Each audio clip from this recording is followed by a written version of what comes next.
A KCTV5 investigation. A father is stuck with a $17,000 ER bill after his child is assaulted at school. He says the school district is now reneging on an offer to pay that bill. That father is now threatening a lawsuit if the independent school district doesn't settle. This all started with KCTV5 reporter Emily Sinovic's investigation after that father reached out for help.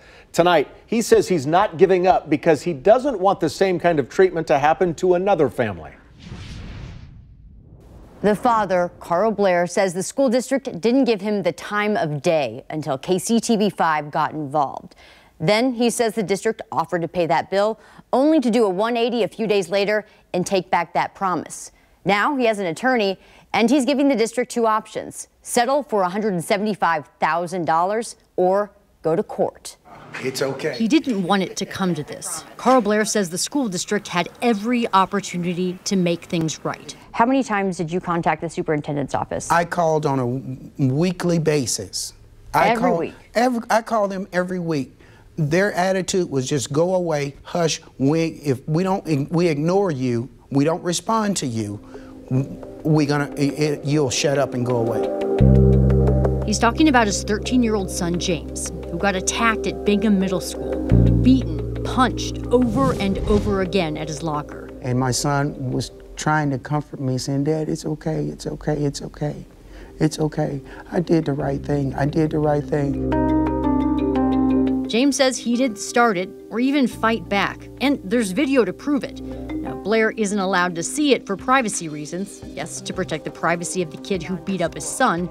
But the school resource officer did, and detailed what she saw in a police report. The SRO describes in her report, juvenile suspect 1 strikes James with his left fist and then his right. But James doesn't strike back. And again, the attacker re-engages, strikes him with his left fist and then his right. James went to the school nurse, who noted James had a pretty good cut under his eye, a head injury, was in pain, and had a headache and faint ringing in his ears. Blair says the school nurse said he should take James to the doctor. When Blair came to pick up his son at school, he says he was stunned to see his son standing outside alone. To think that the staff left him outside alone. No one was there when I got there. No one. That hurt. That really hurts. But Blair went ahead, took his son to his primary care doctor, who told him to go to the ER because of the head injury. At Centerpoint Medical Center, doctors went through tests, CT scans, to rule out any serious problems. And that added up, about $12,000 for one, another $6,000 for another, an emergency room fee, more than $1,600.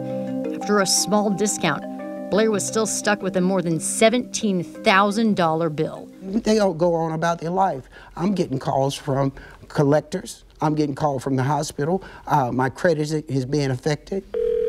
Finally, he says, it wasn't until KCTV5 got involved, asking the school district for an explanation, he got a call from the district. The call yesterday. He says the district told him they would cover the bill.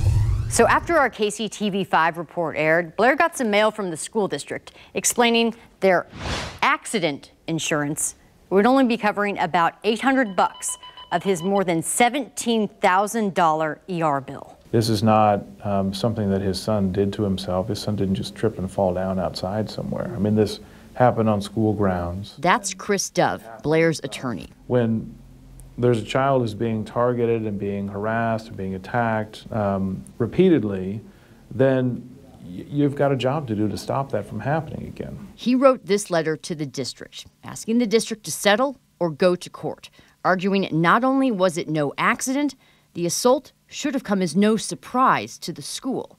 He wrote, the district had actual notice that James was bullied in the months immediately preceding the assault. The district was also aware of the perpetrator's prior history of violent behavior. All bullying, Blair said, he reported. This isn't the first time. He came home with a knot on his head once. He came home with bruises on his arm once.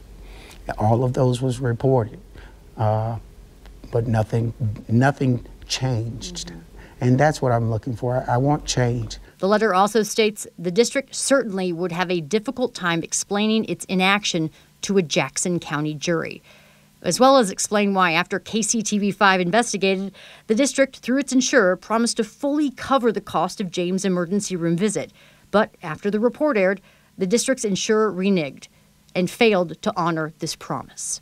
The independent school district declined our request for an interview, but emailed the following statement, quote, "The district does not comment on potential legal matters, but we look forward to sharing the full truth if the matter is taken to court." The school district has until December 13th to respond to that settlement offer. I'm Emily Sinovic, KCTV5 News.